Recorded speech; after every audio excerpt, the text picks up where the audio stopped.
I take a subject that is very disgusting. It's about going to the toilet, and you are going to the toilet because you cannot choose not to go to the toilet. And you go 6 to 8 times a day. But if I didn't tell you, you haven't counted all your life. You don't know because you block your mind.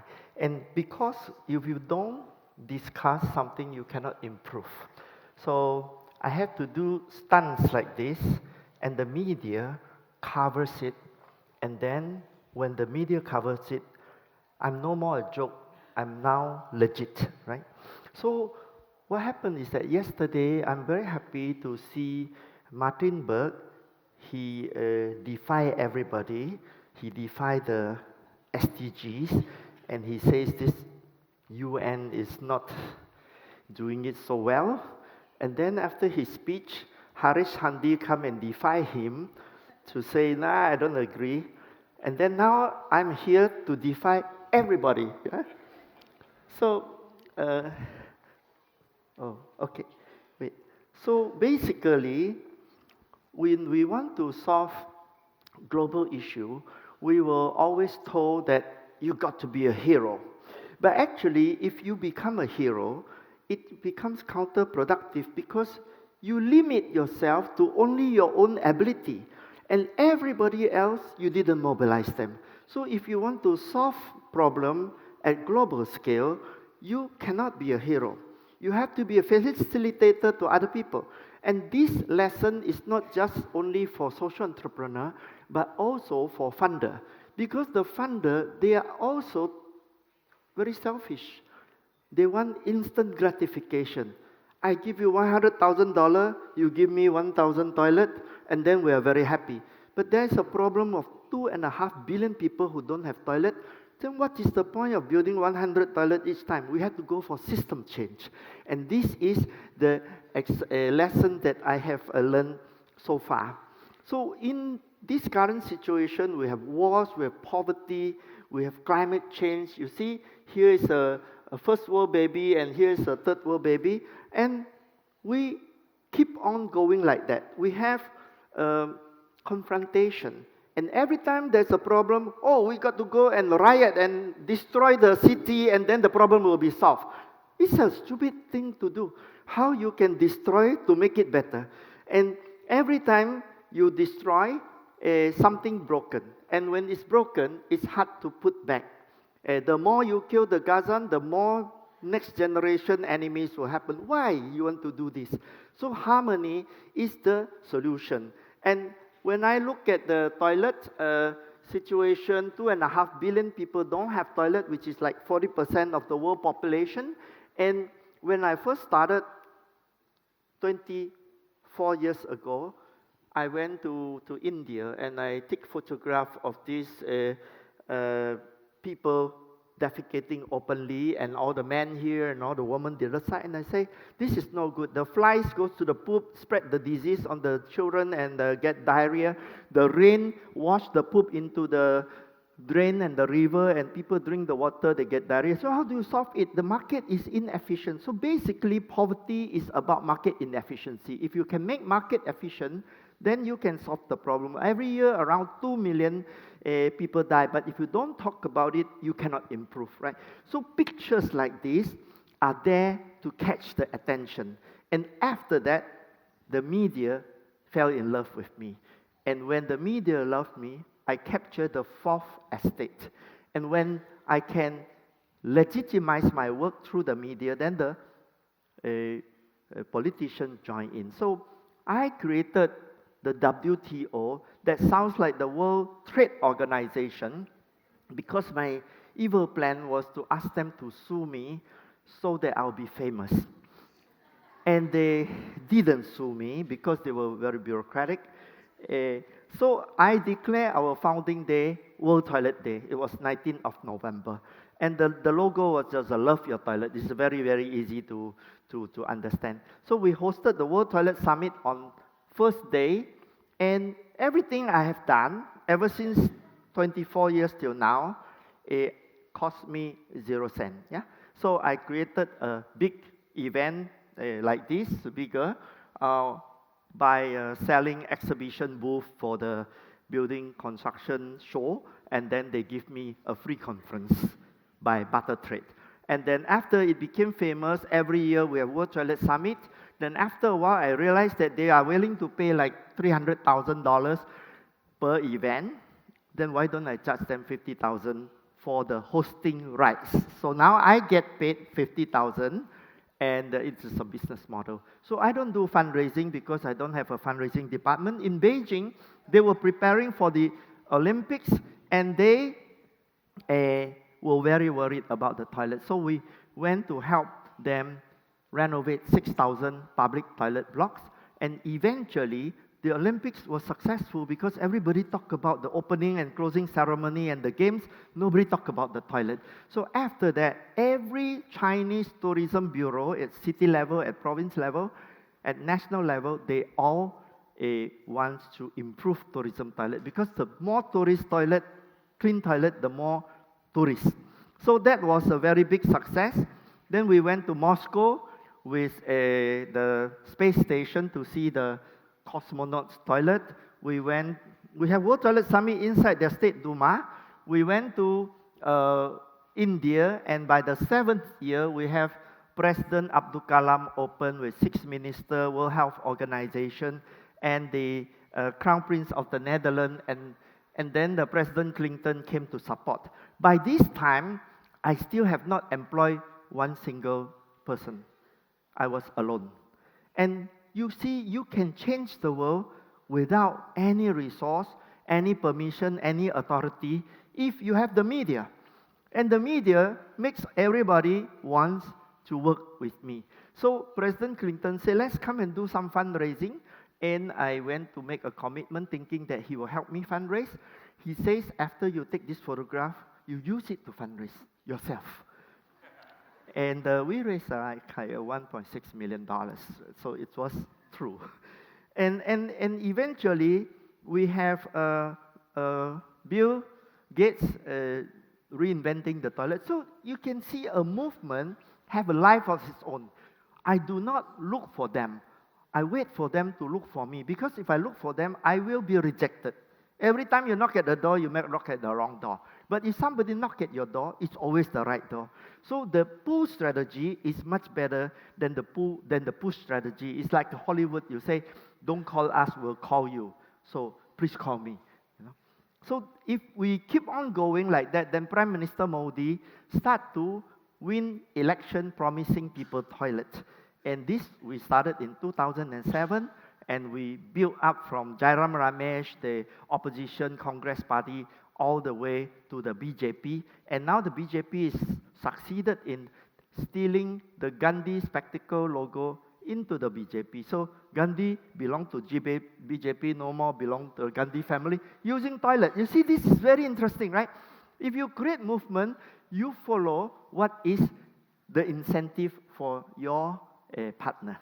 And he came to Singapore with a 2-flag official appreciation photograph. And of course, it legitimized me to go back to India with a lot of power. Then in 2019, Brazil, 50% of all the shit in Brazil are not treated. You flush, it go to the drain, it go to the river, people drink the dirty water. In the drain, it's very smelly. All the flies go back to the favelas. So how's the solution? The solution is that 94% of Brazilian sewage treatment plants are owned by the government and no funding, and they are very poor and everybody is very lazy. So the solution is to privatize. So the local NGO, Trata Brazil, said to me, I tried and the Senate didn't get convinced, so I need you to come and brainwash them. So when I went there to the Senate hearing, there was 79 senators, and we have World Toilet Summit also in Sao Paulo. And then I convinced 79, out of 79, I convinced 65 senators to vote yes. And they passed a law that allowed privatization. And today, 14 billion US dollars are invested in wastewater treatment plant in Brazil. Of course, I don't get any dollar, but I can see that the favelas people are very happy with the new connection. Last year I went back to Sao Paulo, I saw they are so happy because now they are willing to pay for the connection and the treatment is there. So how did I convince the senator? I explained to them that you are afraid to pass this law because you are afraid the union is against you. But you are a politician. Think about the tens of millions of votes from the favelas residents versus the thousands of votes from the union. You should just give up the thousands of votes and win the tens of millions of votes. And that very simply make them understood. Why not? Of course. Forget about the union workers. Screw them. Let me be popular and win. So this is the way you design customized solution. Every time you talk to somebody, they have to win. If they cannot exploit me, there is no collaboration. So mutual exploitation is collaboration. So then we went to Nigeria. We have the president of Nigeria and the Minister of Water Resource was our champion. And then we have the number 2 in the UN. We give them all award, Hall of Fame award by World Toilet Organization, and they accept it. Of course, after they accept it, they legitimize me, right? So when you give somebody a prize, actually he is giving you a prize. So you start to think all these things, and now we are very close with the new head of civil service, so we can go to every sector in Nigeria.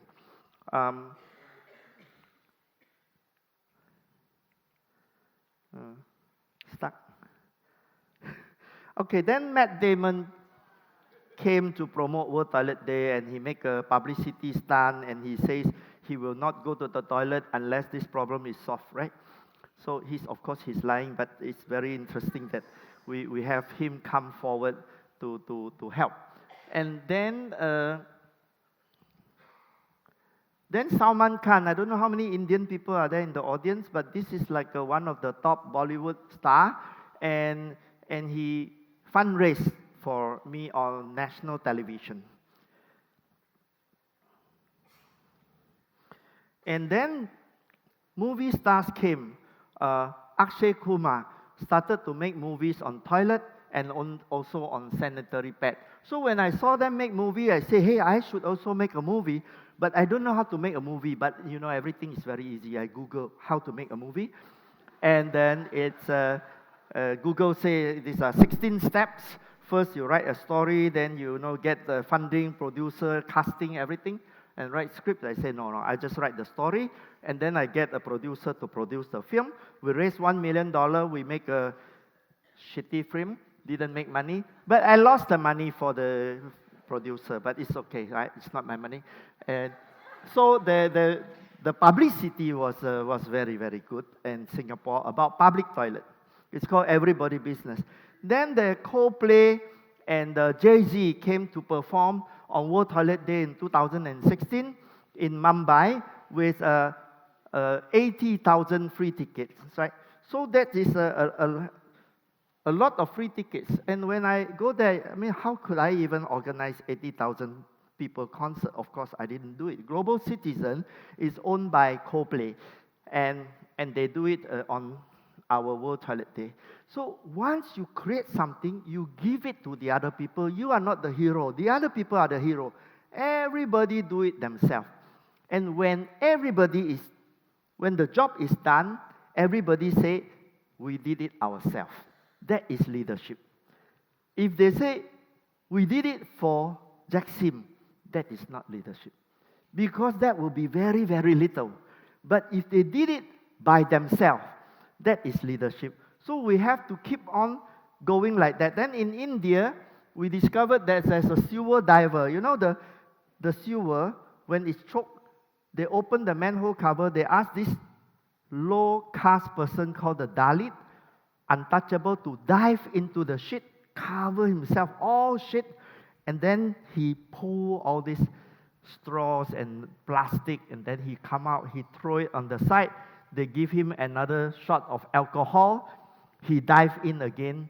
This person typically die around 45 years old because every day he's breathing the toxic gas and is the breadwinner of the family.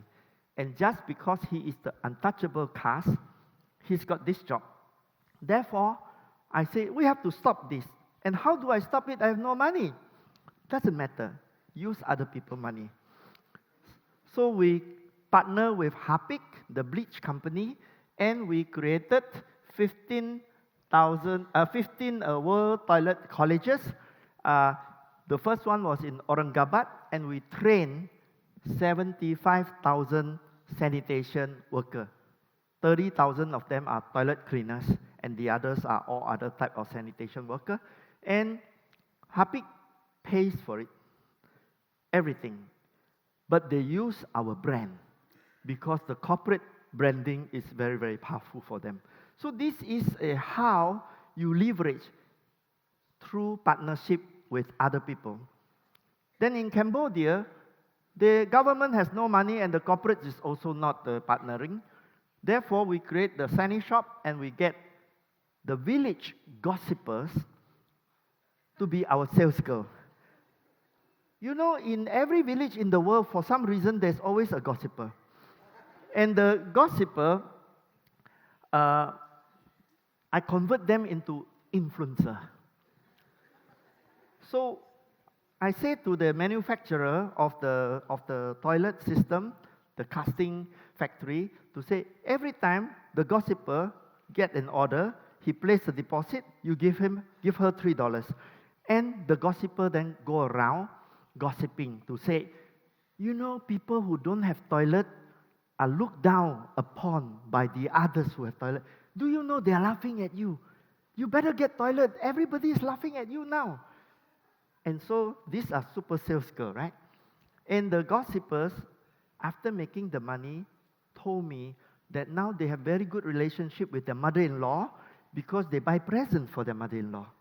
So family relationship good, income increase, people get toilet, no funding needed. And how the poor have money to buy toilet? They always say we have no money. Once I asked them, you have no money, how did you buy your cell phone? He says, the cell phone I need to buy. I said, yes, but before you don't have money. He said, yeah, I don't have money, but I have to go and find the money. So how did you find the money? Oh, I eat less snacks, I gamble less, I donate to the temple less, I tell my husband, don't drink so much alcohol, stop smoking, and we raise some chicken and we sell, and we got cell phone. And then every month you have to pay $1 for the subscription. Yeah, we have money, it's priority. So the jealousy, great priority for toilet as well as the cell phone. So human being did not have no money. Just like Martin Berg says, the moment they know they have to do something, they will find the money, right? So this is very, very easy to understand. Then if you are a hero, traditionally, oh, I'm Superman. You know what happened to Superman, right? He fell down the chair and then he became a handicap, right? Don't be a hero. Because if you are a hero, you will be a very, very tired person. And eventually, you will become very tired. A lot of you guys are fundraising all the time. 50% of the time fundraising. How do you have time to do your work? And the donor, they are folding their arms. Oh, you don't convince me, but I give to that guy. It's very stressful. And then mental health problem. And you started want to do good, and you end up with divorce, with mental health problem, with bankruptcy. It's a very sad thing to be a social entrepreneur. So because you're working alone, if you don't work alone, you don't have to be like that. So your internal resources are limited. The external resources are unlimited. So if you want to solve the problem, you incentivize everything, and everybody, you will be able to achieve anything as long as you can get others to do it. Just remember this line. Get other people to do it. And if you get other people to do it, you cannot do it in your name. It must be other people. So what I learned is from Tom Sawyer. The auntie say paint the fence, and he doesn't want to paint the fence, so he pretend that he was enjoying to paint the fence, and all his friends thought that he was enjoying himself. and then they ask him, can I paint? He says, no, you have to pay me to paint the fence. And they all pay him, and they paint the fence, and they paint 3 coats. And so from Tom Sawyer, we learn that mutual exploitation is collaboration. But you have to create the incentive through framing the narrative. If you are able to frame the narrative, then you create the belief system. And toilet is a religion, just like any other religion is a belief system, right? So eventually, I saw that my foreign affairs minister, he lost the election, and I say, wow, what a wonderful thing. He's now free, and I'm going to bring him to World Toilet Summit in Hainan Island. And when he went there, he saw that we have 1,000 government officials attending my World Toilet Summit. He said, how did you do it? You are just an ordinary Singaporean. You don't have any power, money. How did you do it? And I say, every year we do it. But the reason I bring you here is to ask you to create the UN World Toilet Day. And he says, I'm very convinced I will call the Ministry of Foreign Affairs. And then I went to the UN General Assembly. This is the first time Singapore ever tabled a UN resolution by itself.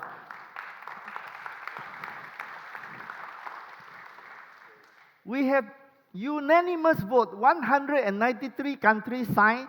We will declare the founding day of the World Toilet Organization as the official UN World Toilet Day. So today, I'm very happy that even if I die tomorrow, I have created a legacy that is official.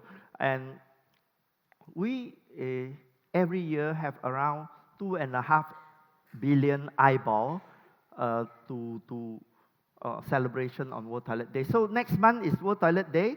And then in China, to go to China, of course, I wear a new costume.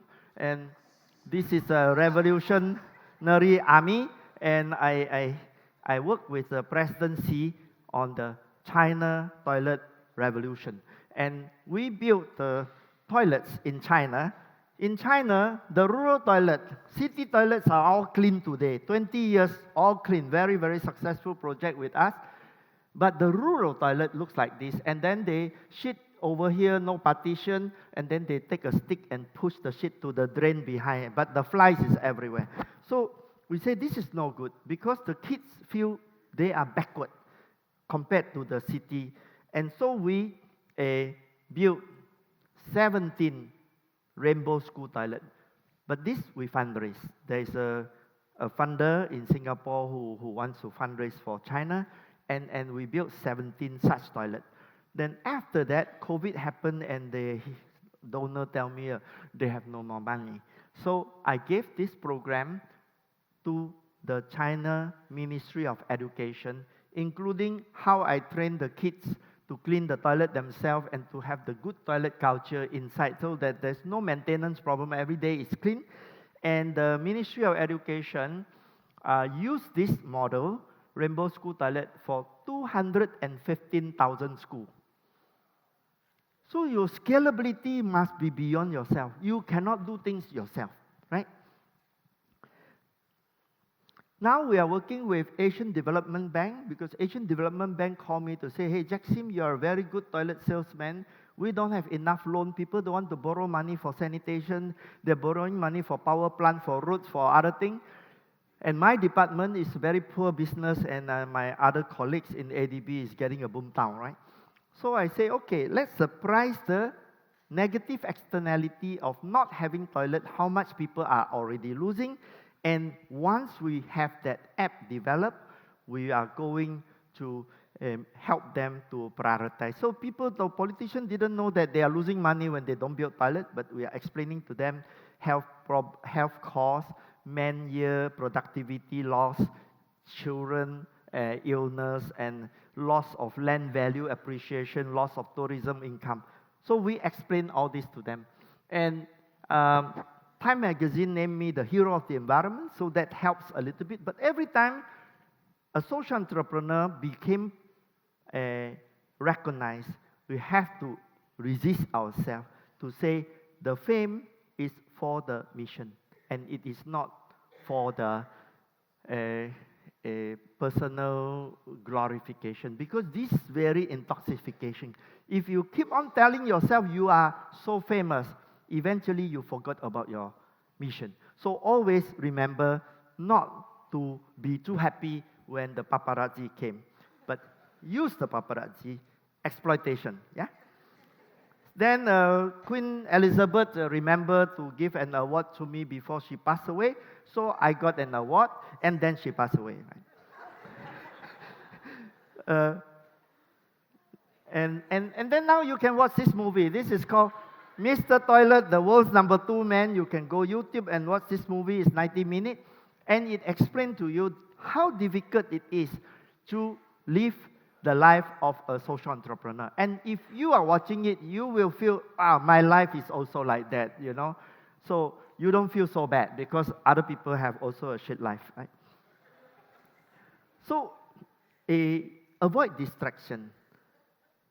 We do our work not for fame, but fame legitimizes our work. So focus on your mission. When you focus on your mission, you will want to keep on growing your mission. And if you want to grow your mission, you have to grow with other people. Yeah. So how to be an orchestrator? You cannot work yourself. You have to orchestrate everybody to do the work. And nobody will fund this because the funder, they are not educated this way.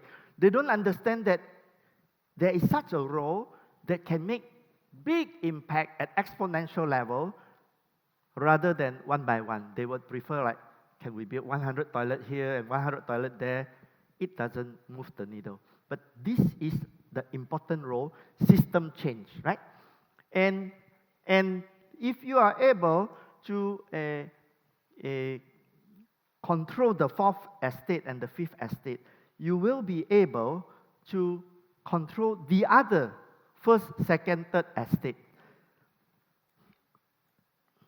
What we do is you tell powerful story, and the media get a readership, the politician gets votes and power, the public policy guys get cost-benefit analysis, evidence by the academia. So all the people are together, and they do this, and then eventually the celebrities come in, the donors come in, the corporates come in, the NGO come in because there's money, and everybody gets toilet.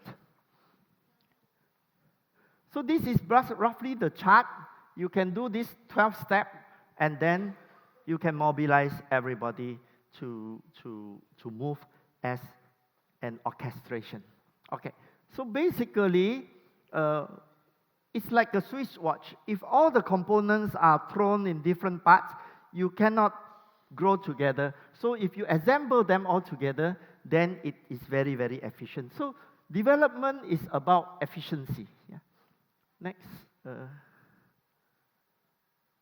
So the result is 2.5 billion people have toilet over the last 24 years, 3 billion audience per year on World Toilet Day, 19 World Toilet Summit, 110 million toilet built, 14 billion invested in sewage plant. All tourism toilet in China are clean. 36 states in Nigeria going to open defecation free, and we broke the taboo on sanitation. And our media cost is 0 cent. And also we don't have funders. Yeah. Collective selfishness is selflessness. This whole story is about how to collect everybody's selfishness, incentivize them customized manner, and then make it a line, and then it becomes selfless. So the biggest waste in the world is idea waste. So what we want to do is to collect everybody's idea and group them together. So in this meeting, Harish Handi said, if you don't get the 10 million impact by next year, you waste your time coming here. So I talked to him, and I say, let's do solar co-buying and get the whole world to buy solar products together from China and bargain the price to be very cheap and redistribute the discount and saving back to everybody. So he's going to write the plan, correct? So you see, I make him promise on stage. Otherwise, he's going to forget about it, right? And then I talked to another lady doing the host for fashion. And then I saw there's another one also doing for she's doing for Burberry, another one is doing for Louis Vuitton, and then I remember there's other people doing fashion in Philippines, in Thailand, Mei Fah Lung. So I think we should cluster all the fashion people into one e-commerce body to help them sell these products. And so we get two clusters, fashion and solar, but who knows, right? By tomorrow, maybe we have another two. So you copy everything, do not innovate, because innovation is 90% failure, copy is 90% success. Never innovate, always copy.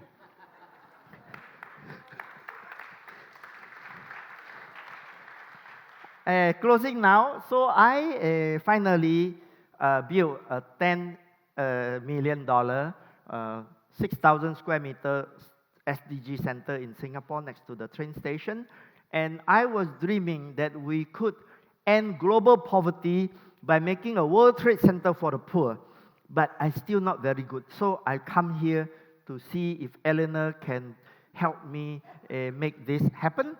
And please come and visit us, because basically the world is inefficient. Because if I make cocoa in Côte d'Ivoire and Ghana, and these two countries produce 60% of all the cocoa in the world, then why is the Swiss people making all the chocolates and not the Côte d'Ivoire guys is so poor? Why is the East Timorese coffee farmer so poor and Starbucks so rich? It's ridiculous, 5 cents from East Timor coffee farmer and $5.95 goes to Starbucks. So I think we have to break this kind of business model, and we hope that we can create efficiency. So work together with exponential mindset. Do not do $3 million thing, $10 million thing. Think of 100 million and billion level. It can be done. Why? By clustering everybody together. If you align all interests and design the incentive, then it's not about you. It's about the mission. And if you believe your mission, then the mission becomes very big. And I'll tell you why you must believe your mission instead of yourself. Because you're going to die. You're going to die because most people die around 80 plus. And no matter how old you are, you're going to die. And if you're going to die on the last day, just before you go, you want to ask yourself, what do you want to remember? And I hope that you will remember the legacy that you left behind. Because you are no more famous, you are dead. Huh?